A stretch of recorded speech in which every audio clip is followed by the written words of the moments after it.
जय Hind friend. Today discussion करेंगे motor का नो लोड करंट कैलकुलेशन कैसे करते हैं, कितना परसेंटेज रखना पड़ता है। तो इससे पहले आप ये जानें कि नो लोड करंट जिसको बोलते हैं अंडर करंट भी बोलते हैं, ड्राई रन जो है वो भी बोलते हैं। तो इसकी रिक्वायरमेंट क्यों आई? तो इसकी रिक्वायरमेंट इसलिए आई है क्योंकि जब हम मोटर को कोई चीज़ में लोड कनेक्ट करते हैं तो कंटिन्यू लोड पे रहती है। एग्जाम्पल फॉर कन्वेयर बेल्ट हो गया, पंप हो गया, वाटर पंप हो गया, अदर अदर जो लोड है वो हम लोग दिए हैं। ओके, तो क्या होता है, आपका मोटर कंटिन्यू रन हो रही है पैनल से, लेकिन अचानक उसमें लोड नहीं है। एग्जाम्पल फॉर लोड नहीं है तो मोटर आपका कंटिन्यू रन हो रहा है। जैसे पंप है, वाटर पंप है, तो नीचे में बोरवेल में पानी ही नहीं है और मोटर आपका रन चल रहा है कंटिन्यू, दिन भर चल रहा है, कोई ऑफ करने वाला नहीं है, तो पानी आ ही नहीं रहा है। इसी तरह लोड हो रहा है, जैसे बेल्ट है, अगर बेल्ट टूट गया तो भी आपका मोटर चल रहा है, हो सकता है वहाँ कुछ हादसा हो जाए बेल्ट के कारण।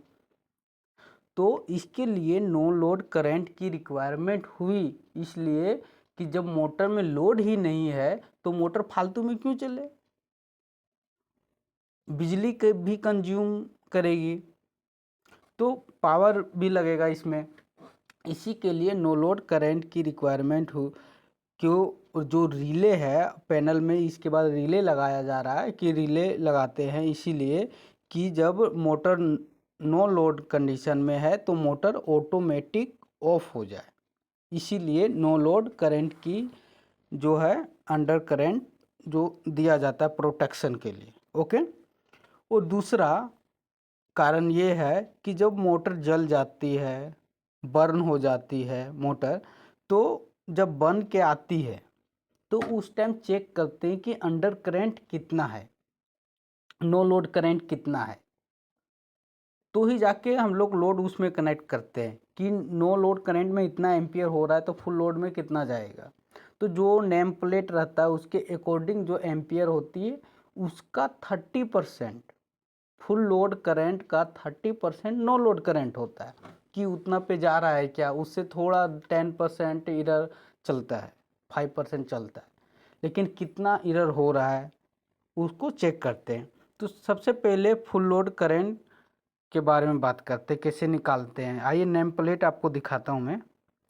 तो ये मोटर का जो है 60 HP 45 किलोवाट का मोटर का नेम प्लेट है। ओके, तो आप वोल्टेज आपको दिख रहा होगा 415 वोल्ट है, 78.2 एम्पियर है। पावर फैक्टर कितना है, ये 0.8 है।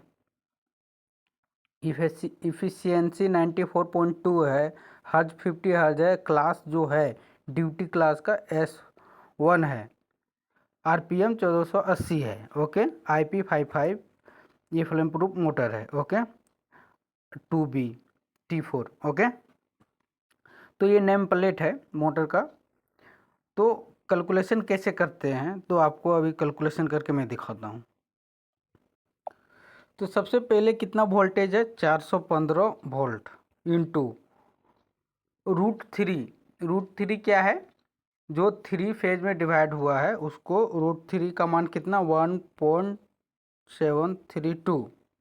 ओके, इंटू पावर फैक्टर कितना 0.8, तो कितना निकल के आया 575.024। ओके, तो कितना किलोवाट का है, 60 HP 45 किलोवाट, 45,000, मतलब किलो हटा तो 45,000 वाट। ओके, इसको डिवाइड करेंगे 575.02, सो कितना आया 78.2 एम्पियर आया। तो 78.2 ये फुल लोड करंट है।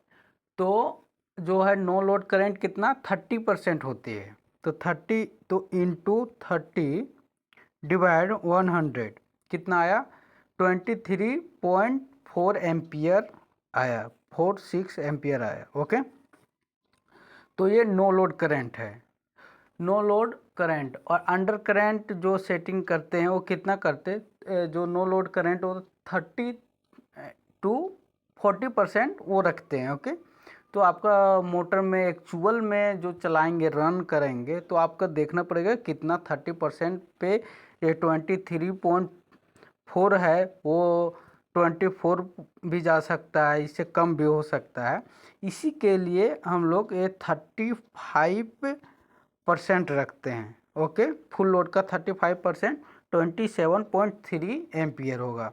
अगर 40% रखेंगे तो 40% 30 एम्पियर जा रहा है कि नहीं नो लोड कंडीशन में, तो उसका बैरिंग का भी फ्रिक्शन के सब के होता है, तो उसमें के कारण तो करंट थोड़ा बढ़ती है।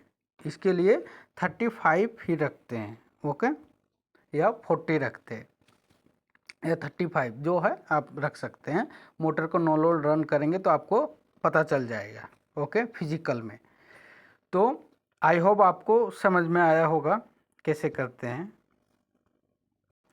ये आपको देखिए पेज में पूरा A to Z सारा कैलकुलेशन करके आपको दिए हैं। ओके, ये अंडर करंट जो है UC वो अंडर करंट सेटिंग है। ओके, जो रिले में सेट करते हैं। तो आई होप आपको समझ में आया होगा।